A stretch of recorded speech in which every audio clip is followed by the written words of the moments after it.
again, I'll gut you like a fish. Hi, I'm Chucky. Wanna play? Behold! Fish boy! This is my boomstick! Red rum. Garbage day! We'll tear your soul apart. Oh, yes. There will be blood.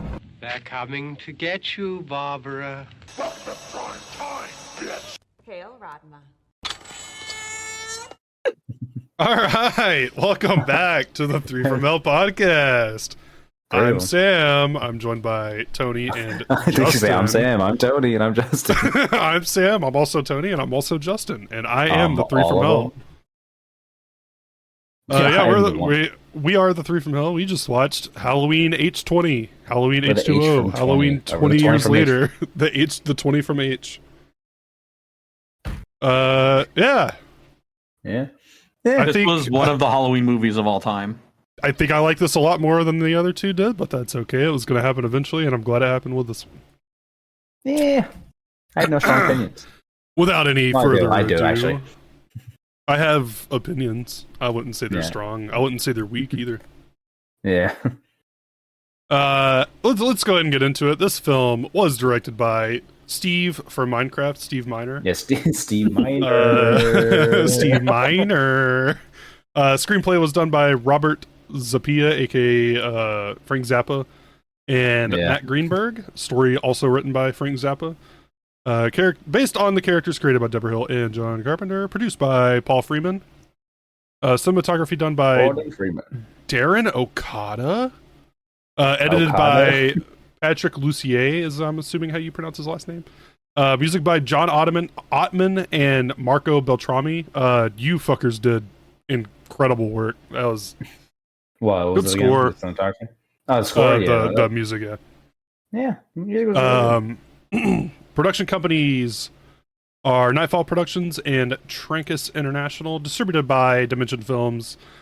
This film had a full release date in the US of August 5th, 1998, with a runtime of 86 minutes, a budget of $17 million, and brought in at the box office $75 million. This is all your fault, people. You seen The Mask and you let this happen. Crazy money brought in. I think this is the most money one of these films have made so far. I would think so. I think I think this is the most money that any of these films have made so far, which is fucking crazy because it's like the 7th one. So our cast, we have I'll do the voices real quick. Lisa Hamilton did the voice of Shirley Jones. Tom Kane did the voice of Dr. Sam Loomis in the that was the opening credits when we got that, I think. Yeah. Emily Thompson, her name is spelled fucking crazy. Emily Thompson played Casey. Claudia was played by Larissa Miller. Matt Sampson was played by Matt Winston. Bo Billingsley, holy fuck, your name's insane. Crazy name. Played Detective Fitzsimmons, who I think we saw literally in one scene. Brandon Williams played Tony Allegri. Okay. Joseph Gordon-Levitt played Jimmy Howe in the cold open. Nancy Stevens played Marion Chambers Whittington. Chris Durand played Michael Myers. Duran. Definitely have some opinions on his work as Michael in this film. Yeah. LL Cool J played Ronald Ronnie Jones. Janet Leigh played Norma Watson. Jodie Lynn O'Keefe played Sarah Wainthrope. Adam Hannah-Bird played Charlie Jesus fucking Christ, Charlie Duvreau. Michelle Williams played Molly Cartwell. Adam Arkin as Will Brennan. Josh Barnett. Josh Hartnett as John Tate, and Jimmy Lee Curtis finally returning once again to reprise her role as Laurie Strode / Gary Tate. And was it worth it? We'll find out. I don't know. Tony, I think you've got some facts for us. Yeah, we got some answers if you've seen the video feed. Drinking my Diet Coke. So obviously, I mentioned the Friday 13th thing, very on the nose. Meta. We love Scream. Scream just came out. We all have to be meta. We all have to be Scream. Okay, apparently Josh Harnett, God damn it, he was making another movie at the same time. Ooh, with the Weinsteins. Ooh. Let's not worry about that then. Sorry, I had something like written down that I found in the Jimmy Laurie's car. They slam like on the brakes or whatever. It like broke her stunt Curtis's stunt of his fucking foot. Oh fuck! Yeah, like you hit the brakes so hard it breaks your fucking foot. God damn. Also, callback. Do you know what was up with the buses? Do you know what was up with the buses? I noticed the one thing, and you said that was not it. So I am actually. So the buses, curious. none of the buses had seats. They were all standing. Oh, that's fucking crazy! I did not pay attention. They to were that. all standing in the fucking buses. I don't know if it's a fun fact. It's kind of an unfun fact. The mask in this movie just gets worse and worse as you go. I don't think they had like one mask. It just kept getting worse. It was We had so a CGI mask at one point. Yeah, I don't know what they were thinking. Yeah, that's I can understand having a shitty mask. I cannot understand not having a mask at all and because like what using happened? CGI for it. Yeah, I need to know why. Did they just film the scene and just forget he had no mask on? Because I don't think the hair was CGI. I think it was just the mask. And then of course we love meta. We love Facebook meta. Everything has to be meta. What? Psycho. Jamie Lee Curtis's mother's in this as the secretary. And her car license plate is NFB for Norman Francis Bates. I did not notice that one actually. And I'm pretty sure the Psycho music is like what's the word? It's like kind of like blended into that. Mm-hmm. But yeah, the meta movie. Everything has to be meta. We love metaverse. The metaverse. The metaverse. Scream did irreparable damage because everyone thought they had to be Scream. It's like, hey, you could just you could take. It also jokes. helps that this film was brought to you by better. the same production company that. Yeah, well, or the same company that distributed. Yeah. Scream. Because I feel like either they reached out to Halloween or Halloween reached out to them and was like, "Hey, Scream seems to have done really good. We want Jamie Lee Curtis to come back. We seen you were talking about her," and then they just made a pretty baseline film. So I have some fun facts actually. Oh yeah, Justin had a fun fact too that I told him to repeat. Justin, go ahead. I thought, it's the school is played by the same house that's used in Scream 3. Scream, we love Scream. Yeah. So this film was originally titled, I wouldn't say originally titled. It had an idea pitched for it. That was Halloween 7: Two Faces of Evil. That's way better than fucking and it was Water. Going to originally be direct to video. So wouldn't have even had a theatrical release, which would have been Michael Myers stalking an all-women's boarding school with a copycat killer. That would have fucking sucked. Yeah, I don't know about that. Yep. So yeah, once they decided on bringing Jamie back for to play the role of Laurie Strode again, they kind of just got rid of that idea entirely and had to kind of rewrite it all. Also, they were going to bring John Carpenter back as director, and he said no thanks. He wanted $10 million. Hey, he deserves it. He wanted to buy some loot crates that weren't made yet. He wanted $10 million, and he didn't ask. He demanded that he get a trilogy deal with Dimension, and that was declined. Good he didn't, because there's scumbags in that company, or Miramax. So good. And those are the scumbags mentioned are the ones directly involved with declining his request. So fuck you, Weinstein. All right, that's kind of all I got. Oh, they also, I don't know if anyone else mentioned, well, we didn't even see this, but this is one thing that I did know that I forgot to show at the end because I got so excited by Creed being in the fucking final credits. They misspelled Donald Pleasance's last name in his tribute in the That's credits. awesome. Just disrespect him one last time. That's awesome. Oh yeah, well, I was right. When Loomis is doing that intro, it's obviously not like Donald Pleasance, but that's like a whole monologue from the first movie. They just like redid it for no reason. Yeah, for no reason at all. And they could have easily just like when they used pulled footage from the his first voice. movie. Yeah. So it's like, okay, weird choice. I think that's all I've got.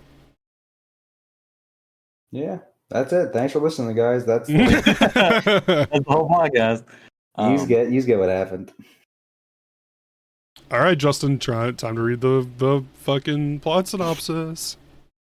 Oh no, okay, no, I'm not fucking doing that. You do all it. right, Tony, time to read the plot synopsis. I don't remember what happened. All right, time for me to read the plot synopsis. If I didn't have one pulled up because I actually didn't think I was going to be doing it. All right, here we go. So we start in not Haddonfield, another. I think it was called Langdon, Illinois. We're in Langdon, Illinois. But it's still the house from the first film. That's what I'm led to believe because we get a shot of the closet that Laurie hid in that Michael like busted. I don't know. Anyway, it's the nurse from the first film, if I'm not mistaken. Yes, it is. Yeah. She is living in that house now. She steps on. There's like broken. I think the light bulb on her front porch light broke, and she steps on glass. Her house got broke into. She goes to her neighbors, and she's these fucking kids. Gets them to go in and like check because the one dude has a fucking hockey stick. He goes in, he doesn't find anything. He gets scared by an ironing board ? And beats the fuck out of her pots and pans. My man's pots and pans. He goes back out. He's like, "There's nobody in there. Like you're good." Yada yada yada. She goes in. Michael's in the house. She comes back out. Both the kids are fucking dead. One of them ate his fucking shoe or some shit. And then skate, bro. Just don't worry about it. The cops finally show up as she breaks the window out to try to tell them that Michael is there. He slits her fucking throat in the window. She was from there. We get a sick little title card opening credit sequence with that re-recorded Sam Loomis monologue that Tony was just talking about as we go through the credits. Yeah. We come out of the credits and we are in Summer Glen, California, where we see Laurie Strode.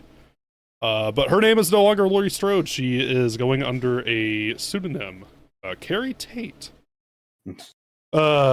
She faked her death. She changed her name. She moved to California with her son John, and she is the headmistress of Hillcrest Academy, which is a private boarding school for, it seems to be for high school aged kids. Like nearly college, but yeah. Yeah. So she has this secretary Norma, sorry, not Norman. I had the Green Goblin in my head. She has a secretary Norma and the guidance counselor Will, who she's fucking. Yeah, I also I fucked it. knew that. All right. Sorry, I knew for a fact it was not George Clooney, but I still a few times looked at him and I was like, I think that might actually be George Clooney. It's not George Clooney. So anyway, she's moved to California. She's not in Illinois anymore. She's under a different name. She's still having crazy nightmares. She's got crazy fucking PTSD over all the shit that happened with Michael in the first two films, because we haven't said this yet. This is a direct sequel to Halloween 2. Yeah, Ben Trimmer's still dead, baby. So Halloween 3, obviously Halloween 3 is not canon. But Halloween 4, Halloween 5, and Curse are also not canon to this film. So this film's events take place after Halloween 1 and Halloween 2. Everything else that we literally just watched no longer matters. With that said, she's got crazy fucking PTSD. She's having nightmares. She is an alcoholic. She's just terrified that Michael's gonna find out that she's still alive and find out where she is. Also, I forgot to mention when Michael killed Marion from the beginning, he stole her car. This is where we get this scene of this lady with her kid. They pull up to, it seems like a rest stop on the highway. Pull up in their whip, and their fucking Jeepers Creepers truck, crazy fucking truck for a mother and daughter to be traveling with. We see the car that Michael stole, and he has a crazy fucked up tire. We get this, I personally feel like it was a pretty suspenseful scene in the bathroom of this rest stop. Oh no, yeah, it's a good scene. But nothing happens. Michael just steals the woman's purse, and leaves. The girl, her daughter, is in the stall next to her. She screams, but there's just a spider. He doesn't hurt either of them, which is that's a surprise. It's kind of weird. He just steals her purse and steals her car, and that's it. It's gone. Just robs her. Huh? But he just robs her, bro. This Michael Myers is an asshole. Yeah, he does. He just takes her shit, takes her car, and he's fucking gone. Now they're stranded at this fucking rest stop. Yeah, I'm just taking this. In 1998, so like they gotta find a fucking payphone to call somebody. So maybe in hindsight that is a lot more fucked up than I had originally had it in my head. No, it's pretty fucked up. But yeah, so my eye. Oh yeah, Tony's in corpse paint still. By the way, I think it was later in the movie that did this, but yeah. Yeah, Tony had not. By the time I will fill you in when Tony starts doing corpse paint. Yeah, we'll get there. The events of this film. So we leave there. We go back to the academy, and most of the people there, like most of the staff and most of the students, are getting ready to leave to go on a field trip to Yosemite.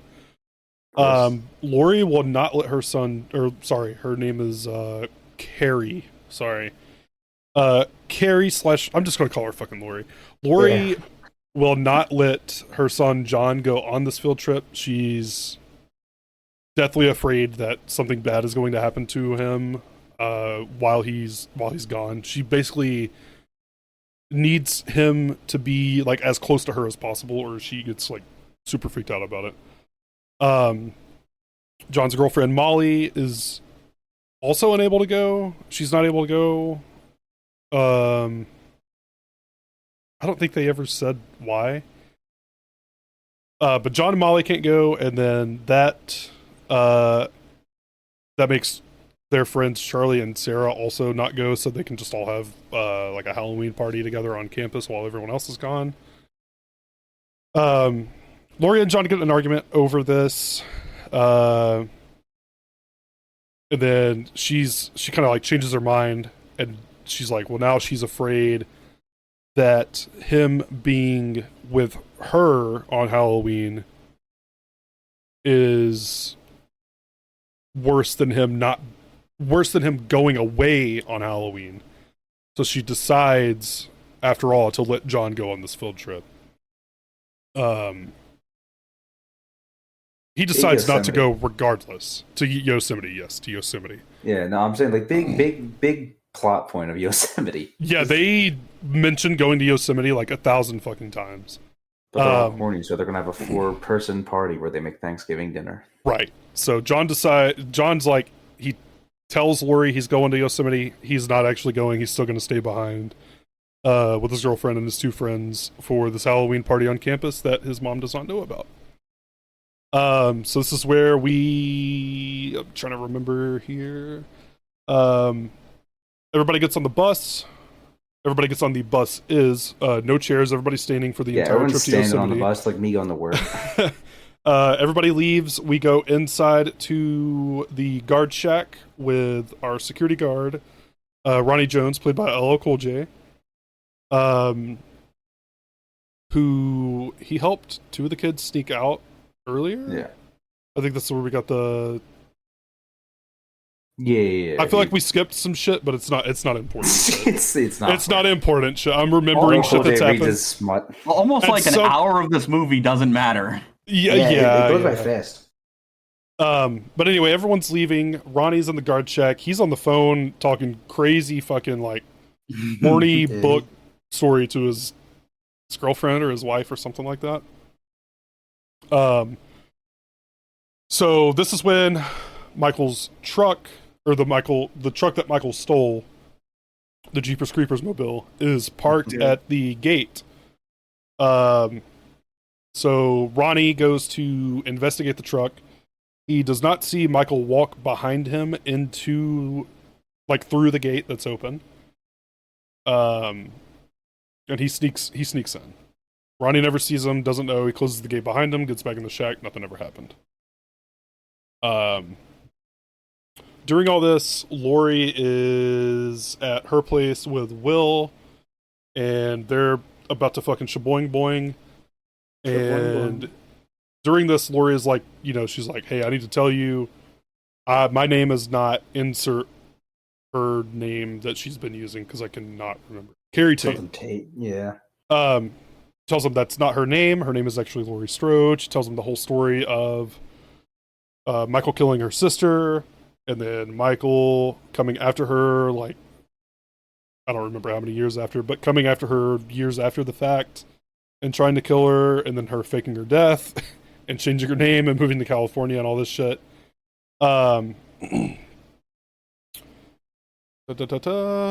then she this is where she makes the connection that Michael came after her when she was 17 and her son John just turned 17. Which means, I think it was his father that mailed him the card, but for some reason I thought he mailed him the card. I also thought the same thing, but it was definitely... It just clicked at me why he had the card. Yeah. She makes that connection, and it's... There, she starts freaking out, and she's asking, have they left for Yosemite? Or, do you think they've made it to Yosemite yet? Yada, yada, yada. She goes to call John, and the phones are down. And then she also somehow finds out that he's not even on the trip, didn't even go on the trip. I don't remember how. She found a sleeping bag and said someone didn't go. Right. His sleeping bag was still in his closet. That's how she found out he didn't even go.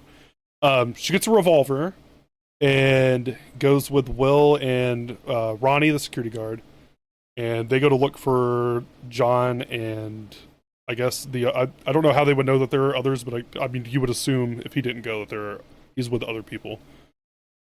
Michael ends up finding Charlie and Sarah first. This is when Charlie goes up the dumbwaiter into the other kitchen. Respect. Drops a corkscrew in the garbage disposal. And the idea that he's going to get fucking ripped apart by it, and then they don't do anything with it. They don't do it, and then Michael... How does he... Do they even show how he killed him? So they don't... I'm pretty sure it's a can opener, but this is when Michael pops out of the screen and he has the CGI mask. And you were just like, the mask isn't terrible. And I said, well, give him 10 seconds. He uses the corkscrew. Oh, the corkscrew. Yeah, right. I knew it's like his neck was open weird. I just forgot it was a can opener for some reason. He kills Charlie. He slits his throat, I think. Yeah, that's what it is. Right? Yeah. Puts him in the dumbwaiter, sends him down. Looks like he's smiling the whole time, too. Yeah, it does. He looks really fucked up. Yeah. Sarah finds him. Michael's behind her. She gets in the dumbwaiter and goes up with Charlie's fucking dead body in the dumbwaiter. Her leg gets caught in the... She gets stabbed. Yeah. While she gets stabbed, and I think her pants get stuck somehow in the elevator. Yeah. And her leg gets like super fucked up, and he kills her. God, I'm trying to remember. Sarah, I think, is the one that he puts on like the light, and they find her later in the closet. Oh yeah, the light he strings her body up, and it's probably the best. That's a cool fucking. That's the coolest one. So definitely for sure. John and Molly get attacked too, trying to get away from Michael. Michael tries to kill Molly, but John comes over and starts beating the fuck out of him. And then he gets stabbed in the leg, and then Molly hits Michael in the back of the head with a fucking rock. Pretty cool sequence, I thought. I thought it was kind of sweet. They finally get away, and so they get trapped in the gate. They drop the keys to lock the gate outside the gate.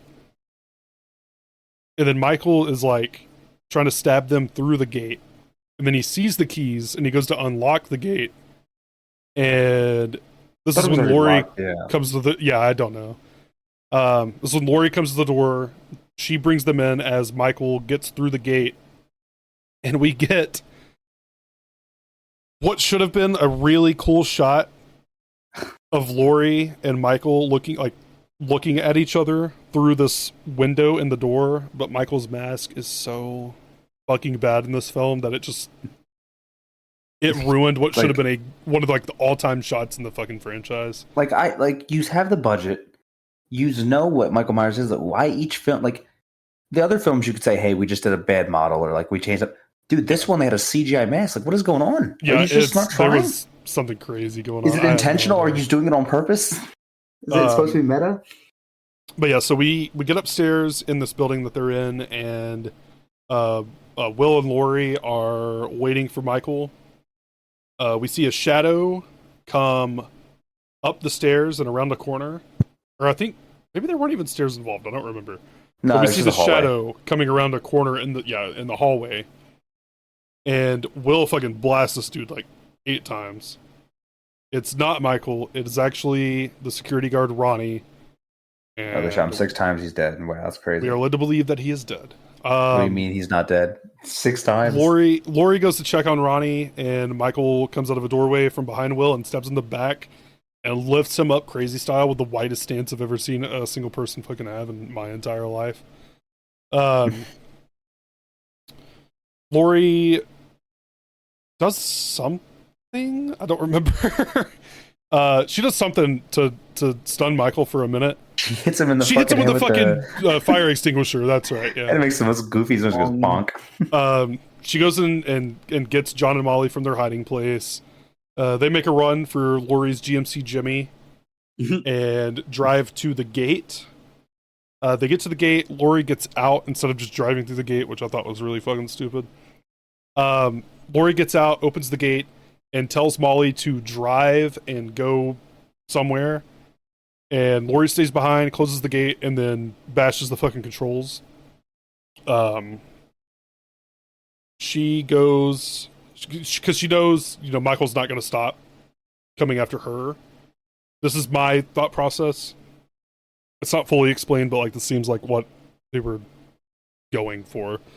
Is Laurie knows that Michael's not going to stop going after her, so she sends them away to finish the story. So I'm trying to remember what happens after that.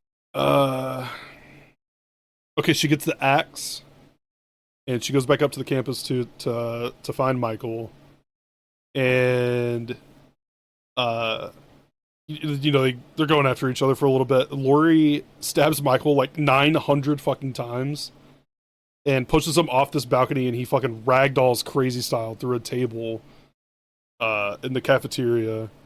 And she goes down and she tries to she's ready to stab Michael one last time and finally fucking kill him. But somehow Ronnie stops her. He's still alive, got shot in the fucking head. Still alive, and stops Laurie from stabbing her. He's already dead. Laurie knows that this motherfucker is not dead, obviously. The cops show up. The entire fucking school is a huge crime scene now. Michael's put in a body bag. He's loaded into a coroner's van. But Laurie grabs the axe, steals a cop's gun, and steals the fucking coroner's van, and takes the fuck off. She reached for the cop's gun instantly. And just grabbed it and pointed at the fucking cops. And they were like, she learned from the best. Yeah, me. Oh, sorry, Loomis. She's fucking hauling ass down this fucking road. Michael's fucking shuffling around in this body bag, and he finally unzips it and gets out. And Laurie, I feel like this was done purposefully and not just a building suspense thing. Laurie waits for Michael to get all the way up right behind her, and then she slams on the fucking brakes. He goes flying through the windshield. Michael sits up and then stands up, and then Laurie fucking runs him over. He goes up onto the hood, and he's holding onto the hood right at the windshield, and she just fucking sends this van barreling down the fucking cliff, or I don't know, crazy fucking hillside. And she casually falls out of it. No. Well, she starts bleeding, but she gets ejected from the van and is completely fine. He gets smashed between the van and a tree. They have this really weird moment where they're like reaching out for each other. Lori has like, maybe she's feeling like some sort of a little woozy here. Lori feels some sort of like emotional reaction to this. But that ends really quick when she fucking cuts his goddamn head off with the axe, clean style. His head rolls down the fucking hill. We get sirens coming down in the distance. She closes her eyes, and we go to black and end credits.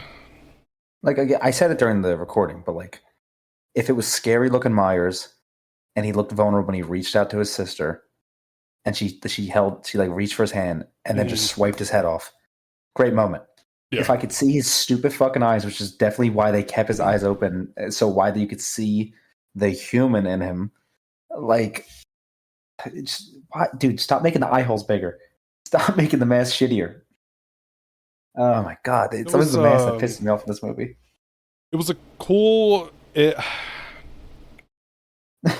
I don't know. There were so many moments in this film that were like, man, this would be really cool if this mask didn't suck ass. Yeah, we did. Yeah. Okay. I'm about to say that's the only other good part of the movie besides the lighting on the one kill where he strings her up. Yeah, we did talk about that one too. That one was really fun. Yeah, I'm saying those are two good things I could think of. Yeah. But yeah, Justin, what are you gonna tell us? Yep. Tell us what the people think. You people. Yep. So Halloween H20 top critics gave it 54%. Okay. And then all critics have it at 56%. Audience score 49%. Yeah, okay. That's about right. I mean, that's fair. So that's where we're at in regards to that. Pretty middling of the road scores, as can kind of be expected for this movie. I mean, nothing happens for like an hour of this fucking movie. So I'll read a couple of the reviews. I do want to start with actually one of the audience reviews, because Tony and I were talking about this earlier, and he was talking about The Mask before we started recording. I opened up the audience reviews, and the first thing I see is a 5-star review that says, "I just couldn't get past all the different Myers masks." Yep. Like it was the first thing that pops up as soon as I opened the page. So like, he's right, you know. So yeah. So with that out of the way, let me find some of these reviews. I know I scrolled past Roger Ebert's review of this movie. I imagine Miss Light or Miss Lee telling her friends they want me to do a cameo in the remake of Psycho, but I said, hell, I'll do Halloween H20 before I lower myself to that. 2 out of 4. That's fair. 2 out of 4. Okay. I mean... this film is as predictable as all the other slasher flicks that followed Halloween. That is a stupid review. I hate that. I hate that person. Nothing more dull than a retread of worn out cliches, Buoyed, Buoyed, only by the much anticipated return of a familiar face. Whoop shit. Steve Miner is no Carpenter. Yeah.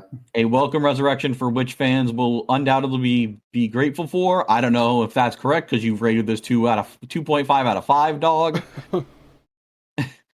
Then Michael shows up, blah blah blah, D+. Yeah. Yeah, real.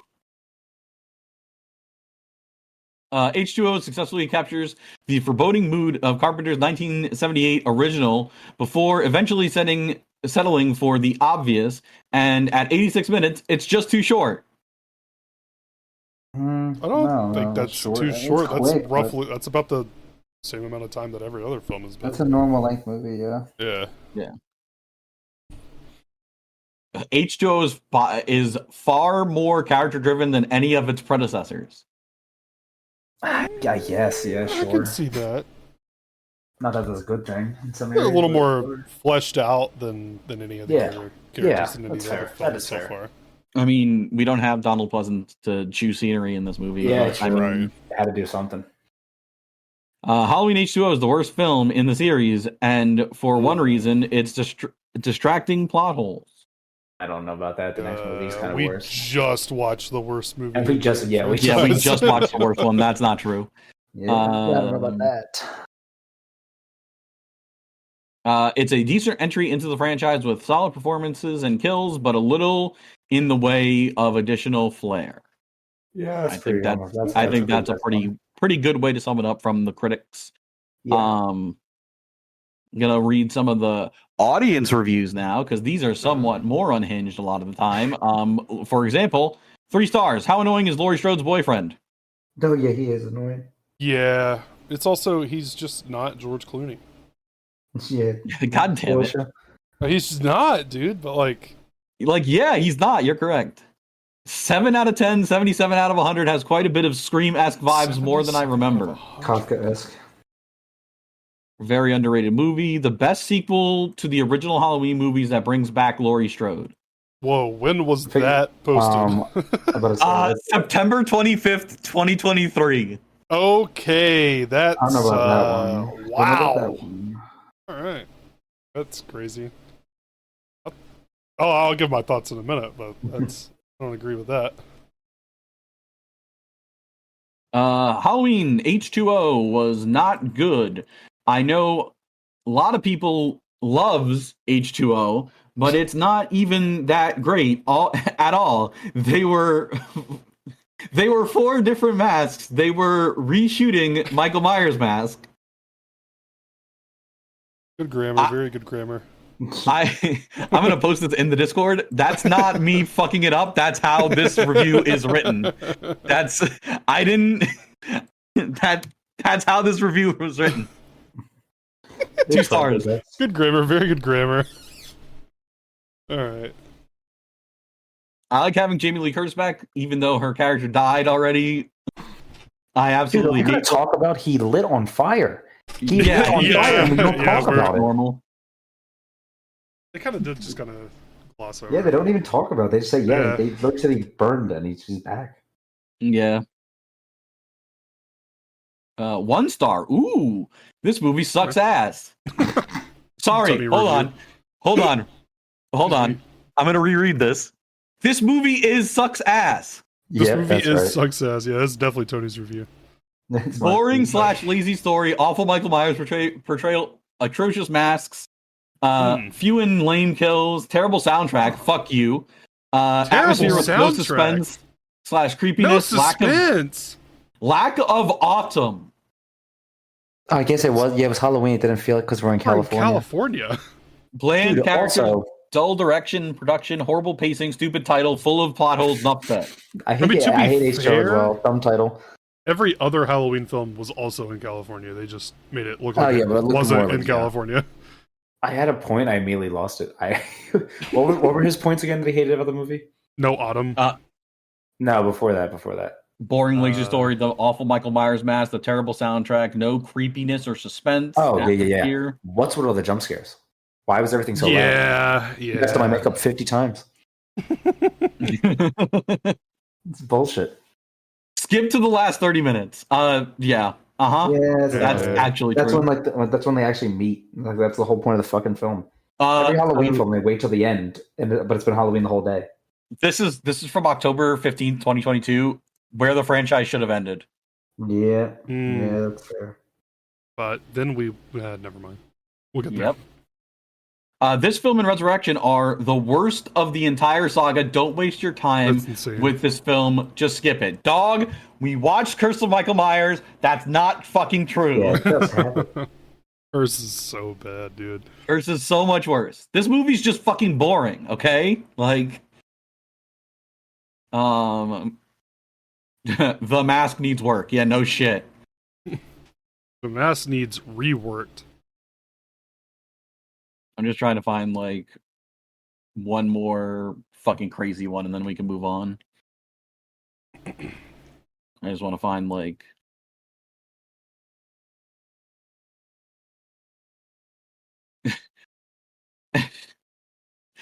At least this I can manage, so yeah.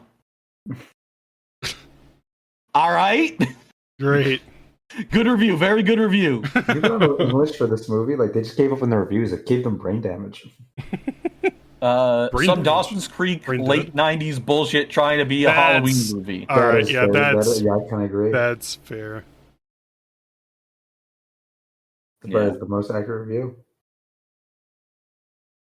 Yeah. 3 stars. It's okay. Real.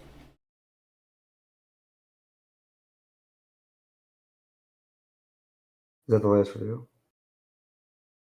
Yeah, we could be done. I'm fucking. Okay. These Who people wants are to not. go first? Who wants to, What who was, wants to what go was, first? what was my rating for? Give me an update on my ratings. Give me 1 second. At least link me where the ratings are. I need a verbal. I need a visual. I mean, They are pinned. They are pinned in the Discord. But I will tell you. I gave. Okay, go ahead. Okay. If I give that. Oh god, I don't remember. I never put in for Curse. Tony, what'd you give Curse? A 1? Fuck. Maybe a 0.5. I think we all gave it a 0.5. I gave it a 1. You gave. I know for sure. Sam gave it a 0.5. And yeah, it's definitely got a 0.5. Okay, if that's a 0.5, and Halloween 5 and 4 I at least give Halloween 4 a 4.4. I'll give this a 4.5, maybe a 5, maybe an even 5. I'll give it an even 5. It does not 4.5. It does nothing for me. It does nothing. I'll give it a 4.5. It's not terrible, but like it also just like I don't know. It's just like it kind of goes nowhere to me.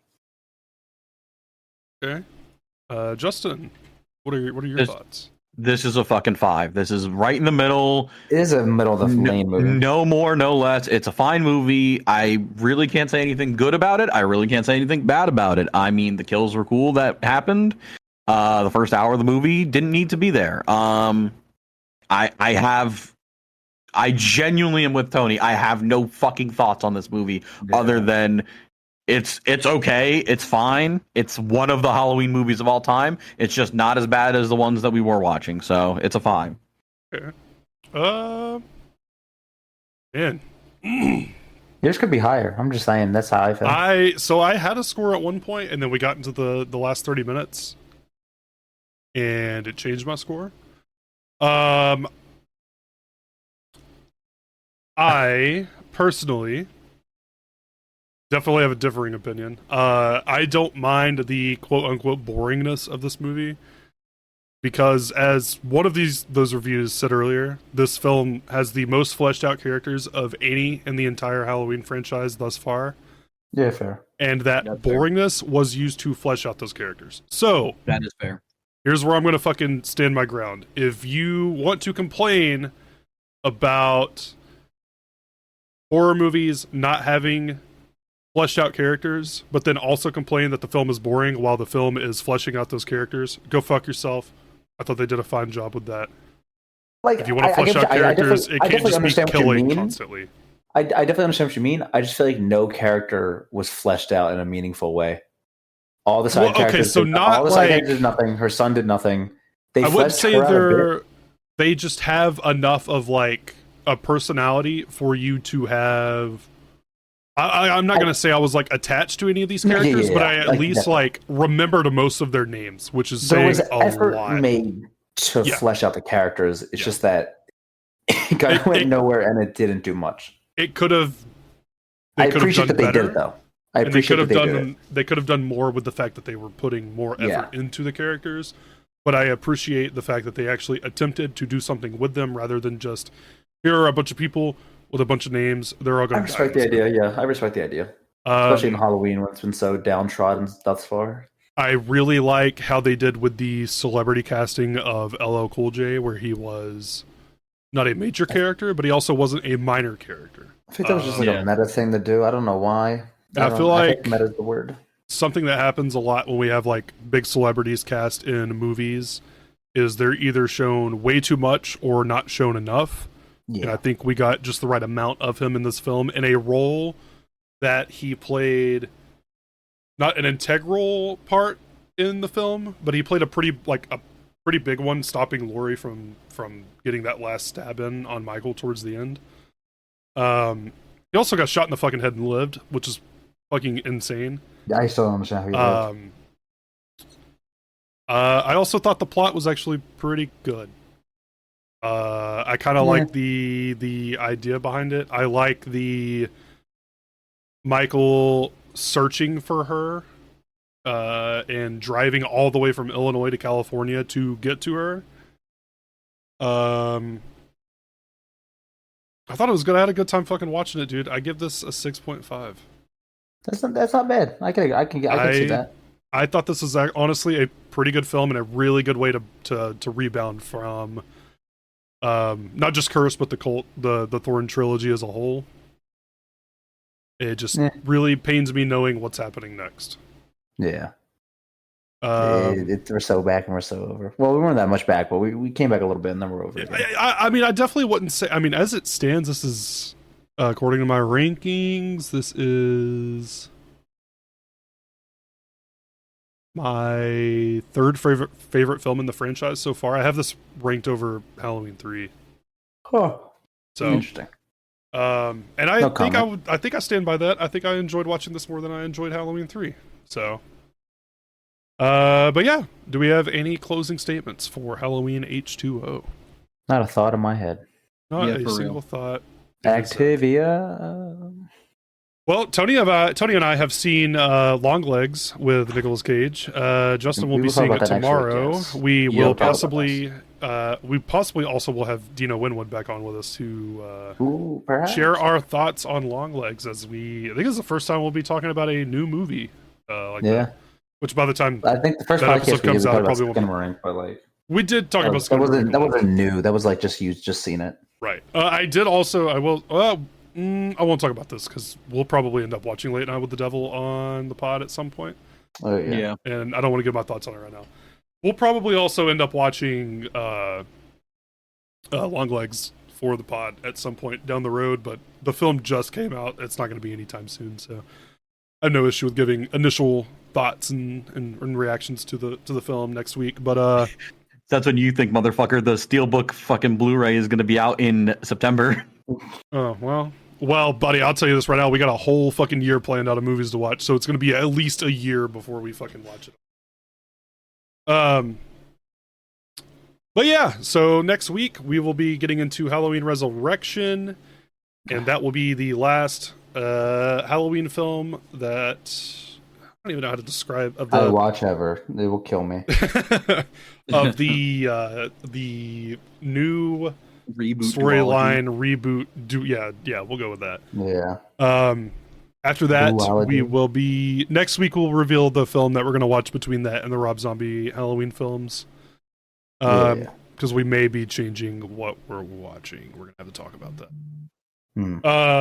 But next week we'll for sure have a concrete answer of what film we'll be watching between Resurrection and a Rob Zombie's Halloween reboot remake. It's an interesting one that we'll definitely have a lot to talk about on that. But if we don't have anything else to add, fellas, I think we should take her out and I'm gonna take myself out back. Get back on with our days. Yep. Drop us a follow on Spotify, on Apple Podcasts. Leave us a review, please, and let the people know. Let your friends know that we're doing something. Maybe it's cool, maybe it's not. I don't know. Where could they find this movie? They can find this movie. I actually didn't even look that up. Somewhere. I assumed it was. I can find out real quick. I just remembered that.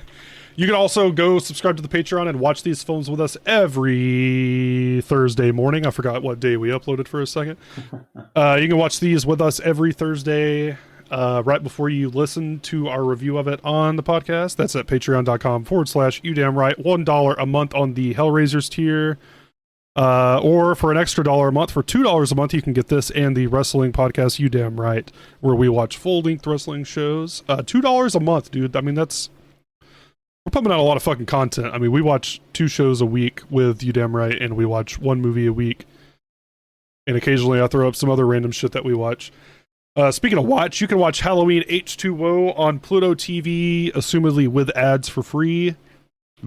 Other than that, you're going to have to purchase it or rent it because it is not on any other streaming services, because we have hit this weird point in the Halloween franchise where the rights to films are kind of up in the air and there's no real streaming services picking it up. This says this was distributed by Walt Disney Studios. I don't know that's about on me, that. dog. That's crazy.